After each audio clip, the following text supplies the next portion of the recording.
Votre smartphone a un double ou un triple module caméra, eh bien vous êtes déjà ringard puisque Samsung vient d'annoncer aujourd'hui le Galaxy A9, le premier smartphone du marché avec 4 appareils photo à l'arrière, un record pour l'instant. On va vous présenter cet appareil. Le Galaxy A9, c'est le plus haut de gamme des milieux de gamme de Samsung, c'est-à-dire qu'il est au-dessus de tous les téléphones qu'on a pu déjà tester comme le Galaxy A6 ou le Galaxy A8 et qui propose des caractéristiques plutôt généreuses pour un prix moyennement satisfaisant, c'est-à-dire que le smartphone coûte 599 €. C'est plus cher que ce que proposent les marques chinoises, mais on y trouve un équipement quand même bien meilleur. Un écran 6,3 pouces de technologie Super AMOLED, de l'USB-C, une prise jack et le téléphone vient avec un stockage interne de 128 Go minimum, c'est-à-dire qu'il y a un seul modèle et on peut l'étendre avec une carte micro SD jusqu'à 512 Go, ça fait beaucoup pour un smartphone milieu de gamme. À l'intérieur de l'appareil, on trouve des bons composants comme le processeur Snapdragon 660 de Qualcomm. A noter donc que Samsung a décidé de ne pas utiliser ses propres puces Exynos sur ce modèle. C'est intéressant et on se demande pourquoi. Et 6 Go de RAM, ce qui est donc suffisamment généreux pour avoir une bonne fluidité lors de l'utilisation du Galaxy A9. Maintenant, si vous regardez cette vidéo, vous vous demandez sûrement à quoi sert le quadruple module caméra du Galaxy A9. Eh bien, on va vous l'expliquer. D'abord, le premier appareil photo est un appareil on ne peut plus classique, un grand angle de 24 mégapixels qui permet donc de prendre des photos, normalement, comme ce qu'on peut voir sur n'importe quel autre téléphone.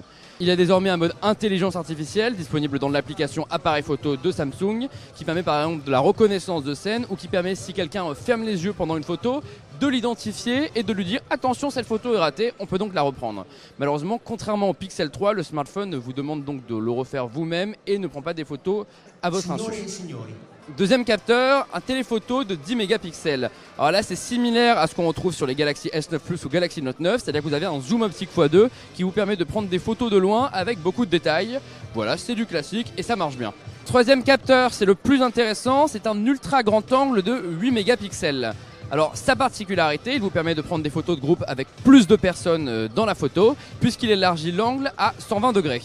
Malheureusement, on a tendance à être un petit peu déçu de cet ultra grand angle dans notre première prise en main, puisque déjà la qualité du mégapixel n'est pas vraiment excellente, puisqu'il y a une sorte d'effet fisheye qui déforme les bords de la photo, et surtout, l'ouverture étant de f2.4, le téléphone a du mal à gérer la basse lumière. Il va nous falloir tester ça dans des meilleures conditions, mais on a hâte de voir si le smartphone est vraiment à la hauteur des promesses. Enfin, le quatrième des appareils photo du Galaxy A9 n'en est pas vraiment un, et c'est dommage, puisque c'est un capteur de 5 mégapixels qui sert surtout à gérer l'effet de profondeur, c'est-à-dire qu'il mesure la distance avec le sujet et permet de varier l'effet bokeh directement en temps réel et de le faire après a posteriori dans la photo. On regrette que ce capteur n'ait pas une autre utilisation comme du macro ou du noir et blanc, mais bon, il a quand même tendance à améliorer l'effet portrait, puisque pour l'instant le détourage nous semble plutôt réussi avec ce Galaxy A9.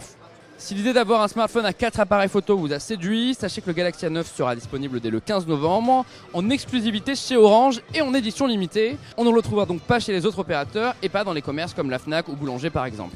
On vous rappelle son prix, 599 € pour une seule configuration de 128 Go de stockage interne. C'est beaucoup, il sera disponible en noir et en bleu, possiblement plus tard.